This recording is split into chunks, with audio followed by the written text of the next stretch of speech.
Welcome to the Get Real podcast. I'm your host, Tanika Meeks. And before we get started with today's topic, I would like to take a minute to say thank you to everybody who has shown support and love to the Get Real podcast.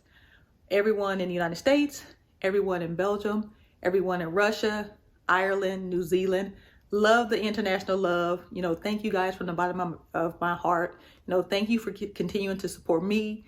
Continue to support the podcast. Go to YouTube, check out the videos.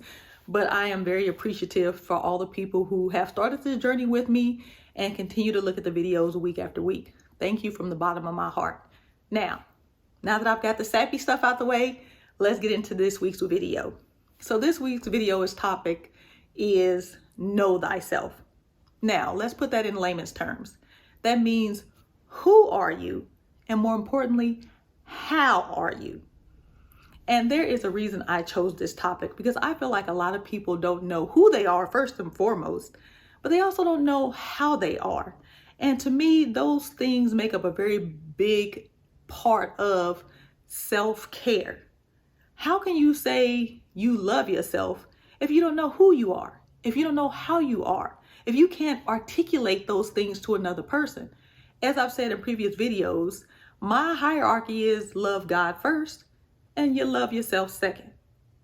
Now, I know a lot of people would disagree with that. They feel like, my husband, my children, they come before me. But I would disagree with that. If you are not taking care of you, how are you going to take care of anybody else? How are you going to give other people your best? If you're drained, if you're running on fumes, if you have nothing to give, you can't pour out of an empty cup. And so that's why when I think about my life and when I think about self-love and self-care, is God first, is me second. Because when I'm properly loved, I can properly love other people. When I'm full, that gives me more to give to other people.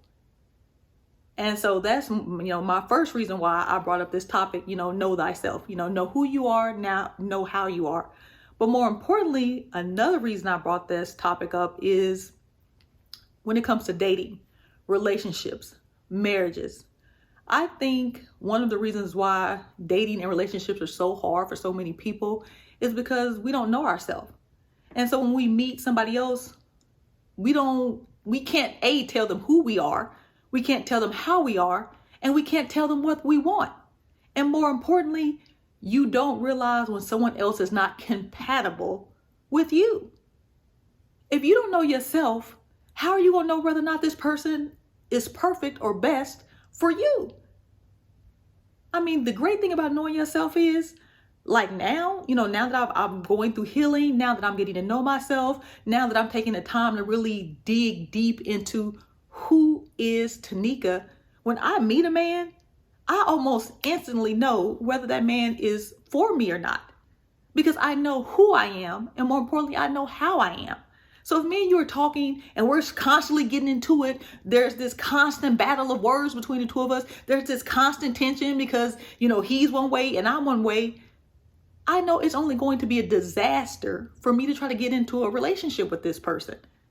And so I know it's just best to hey, you may be a nice guy, I may be a nice woman, but we're just not meant to be together. Because when you meet somebody, you need to be able to accept that person for who they are at that exact moment. Not for the potential you see in them, not for who you think they are, not for who you want them to be, not who they say they're going to be, for who they are at that moment. So when you meet a potential partner, whether it's dating, relationships, or even when it comes to your marriage, you need to make sure you can live with that person if they never, ever change. Now, of course, you meet somebody, you would hope things would grow and progress, but they may not. And so when it comes to dating, when you go on that first date with that person, or you have that first conversation on the phone with that person, or maybe I just do some Netflix and chill, make sure you can accept that person for who they are at that exact moment. Because if you cannot accept that person, you don't need to be trying to be with that person. And that's why knowing yourself is so important. Because when you know who you are, when you know how you are, you know when things are not for you. And so that's why I chose this topic, because it's like I talk to so many people and it's just like, do you know who you are? And more importantly, do you know how you are? Because sometimes people can tell you who they are, but then when you look at their actions, there's a contradiction. They don't mesh. You know, people are like, I'm such a good person. I'm such a good person. But then when you see their actions, you're like, no, you're not. No, you're not. And so I think those are two parts to knowing who you are. Know who you are, but also know how you are. So let's take a look at what I think everyone, to me, this should be a reflection that everyone sits down and, you know, that inner thought process that you should go through with yourself. I spend a lot of time self-reflecting about my life. I spend a lot of time, you know, sitting around thinking about who I am, how I am, you know, what I want out of life. You know, I spend a lot of quiet time with myself. I spend a lot of time with Tanika. So, but I also do that because I know it helps me grow. I know it helps me get a more deeper and intimate relationship with myself. You know, I spend a lot of time talking to God, but outside of spending a lot of time talking to God, I spend a lot of time in meditation. I spend a lot of time in self-reflection. I spend a lot of time in digging deeper into who I am. And I think everyone needs to do that. I think everyone needs to sit down at some point in their life and figure out who they are, but also figure out how they are. So let's take a look at some of the things I think we all need to evaluate when it comes to our life. So when you meet a person, and I'm guilty of this, I'm not going to lie, I am guilty of this. And someone will be like, okay, well, tell me about yourself. You know, who are you? And of course, most people say, well, you know, for me, you know, I'm a mother, I'm a sister, I'm an accountant, I'm outspoken. Well, that's not who I am. Those are descriptions about me, and those things tell you something about me. And me saying I'm a mother, that lets you know I have at least one child. I may have more than one. And telling you that I'm a sister, that tells you I have siblings, maybe older, maybe younger. That doesn't tell you much. And telling you I'm an accountant, I have a degree in accounting, but I'm not really an accountant. As far as telling you I'm outspoken, well, that just lets you know I speak my mind. But that's not who I am. Those are things about me, and those are wonderful things to know about me. But that doesn't tell you who Tanika is. So the next time someone asks you who you are, these are the 6 things I think we all need to hit on. You need to tell someone who you are mentally, emotionally, physically, spiritually, financially, and something I think Dr. Martin Luther King hit on that is so true. Tell them about the content of your character. And for those who don't know what that means, basically what he's talking about are your core ethical beliefs. What do you believe? What do you value? And so the next time someone asks you who you are, you should hit on all 6 of those areas. Now, as far as this video, I'm gonna talk about them at a very high level. But if you would like for me to do a video and go deeper into each one of those, I would be more than happy to do that. Just leave a comment on the YouTube page, or if you actually go onto my personal website, www.tmgetreal.com, you can leave a comment on any of the episodes. I will be more than happy to go more in depth with these 6 areas that I'm going to talk about. But for today's episode, and in the interest of time, I'm just going to keep it high level. So when I talk about mentally, who are you mentally? Now, most people be like, well, most people don't even talk about mentally. Let's just go ahead and scratch that. When I say mentally, it means whether you're healthy or unhealthy. Have you dealt with your trauma? Have you dealt with, you know, those toxic things in your life? Now, I hate the word toxic because to me, toxic is an umbrella term and it doesn't tell you anything. So have you dealt with those unhealthy things in your life? Have you dealt with those things that have been holding you back? Have you dealt with those negative thoughts? Have you dealt with that trauma that has happened into your life? Are you mentally healthy or mentally unhealthy? Are you mature? Are you immature? And if you know you're immature, in what ways are you immature? I think everyone to a certain degree is immature about something.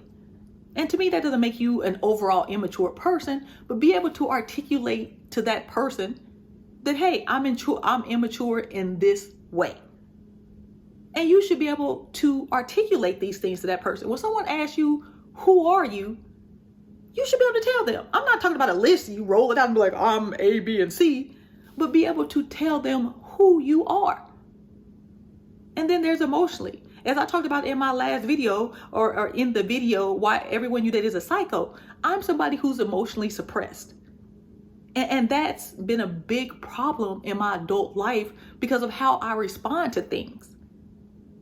And so again, emotionally, are you healthy or are you unhealthy? Do you know there are things about you that emotionally hinder you, that they are causing you areas of distress in your life? And more importantly, are you dealing with those things? Are you seeking counseling? Are you seeking therapy? Are you going to get professional help from someone to overcome those things? And again, that's all part of knowing thyself. And more importantly, physically, are you someone who likes to go to the gym? Are you someone who's into physical fitness? Are you somebody like me who would gorge on ice cream all day if I knew I could without gaining any weight? I mean, when you talk to somebody about who you are, you should be able to tell them these things. There are some people who will not date you if you're not physically fit. So when someone asks you who you are, be able to tell them like, hey, I'm not somebody into the gym. Or, hey, I'm somebody, I hit the gym 5 days a week. I work out for an hour and a half. I have these very intense workouts. I love doing cardio. I do yoga. I do, these different classes. I'm into Zumba. Be able to tell somebody who you are physically. Now, if you're somebody who just sit on the couch and watch TV, tell them that too. I don't get much physical exercise. I like being at home. I like being, in the peace and quiet of my own environment. It's nothing wrong with that if that's who you are. And financially.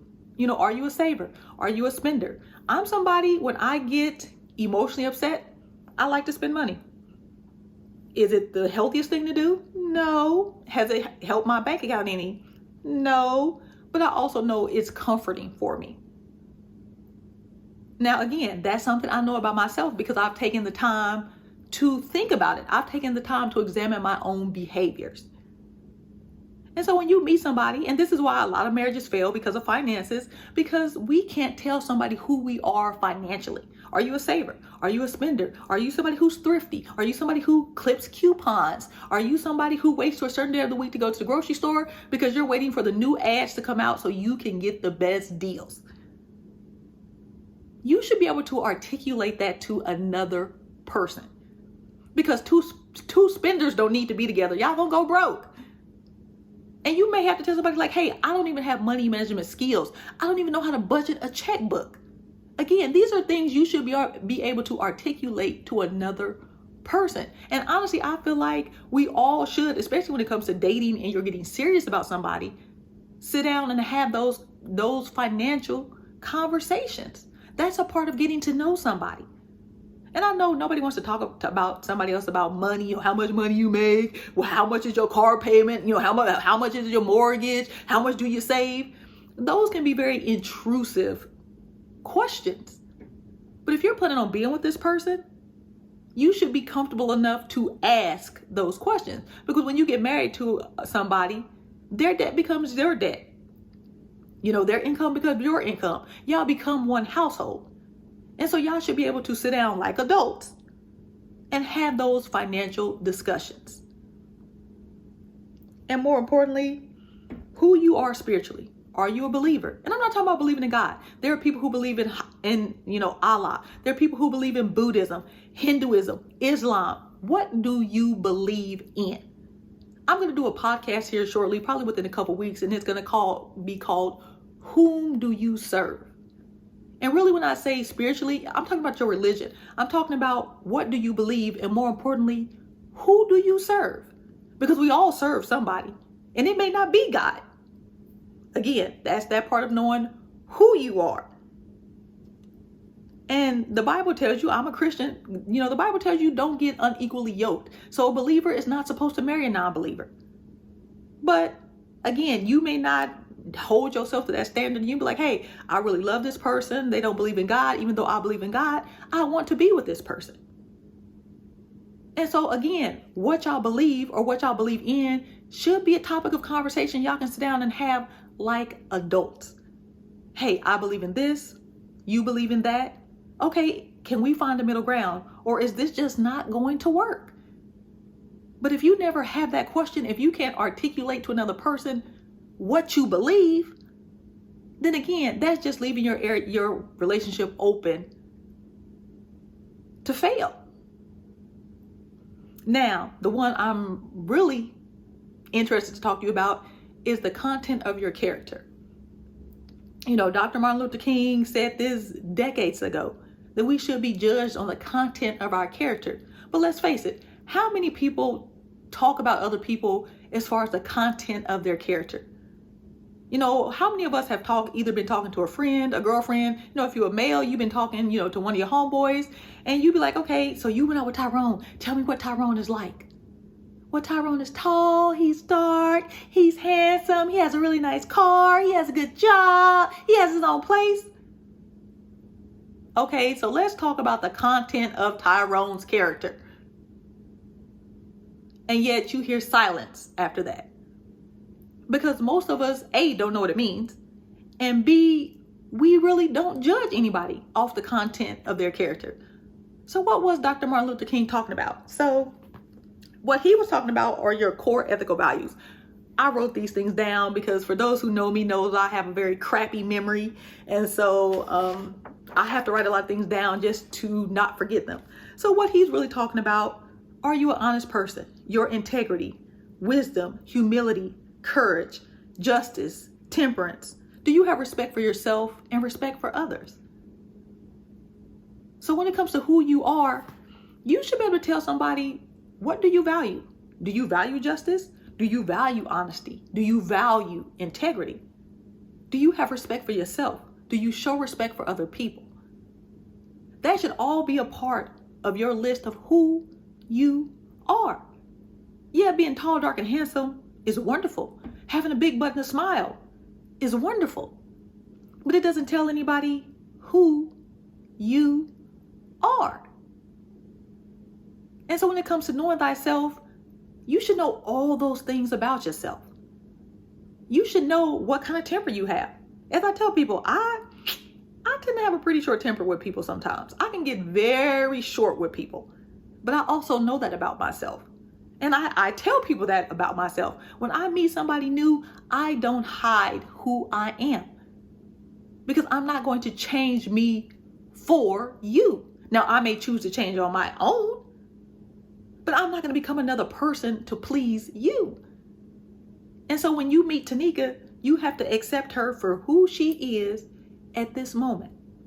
And if you don't like that person, then you don't need to be with me. But I also need to be able to tell you who I am.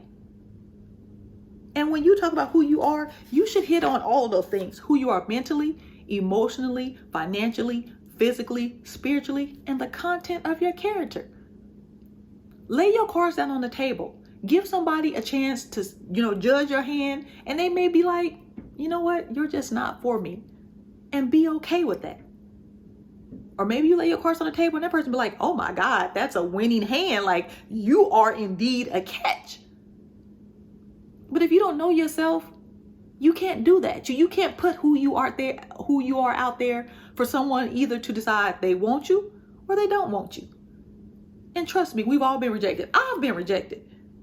That's a part of being an adult. That's a part of getting out here in the dating world and giving someone a chance to evaluate you. And they may decide like, yeah, you're just not my cup of tea. Don't be afraid of being you. But first you have to know who you are and know how you are. And then when you meet someone, be able to articulate that to them. And they may choose to accept it or they may choose to reject it. But if they reject it, that's doing you a favor. Because then you don't have to waste your time, energy, and effort into trying to get to know this person, into loving this person. You may even fall in love with this person. But if this person decides that you're not for them, it saves you all that headache. Don't be afraid to be you. But first of all, know who you are. And be able to tell other people that. And then leave it up to them what they decide to do with that information. So again, I'm Tanika Meeks. This is the Get Real Vodcast. New content will be posted every Saturday. If you like the podcast or the videos, Please be sure to subscribe on YouTube, or if you like the podcast, please tell someone else about them. Tell them to check it out. And you know what? Leave a comment if you have something to say. If you would like for me to go more in depth about this topic, the 6 characteristics I brought up, leave a comment on my YouTube page, or you can always go to my website and leave a comment, and I will be more than sure to, go more in depth if you think that would help. Until we talk next week, love you guys.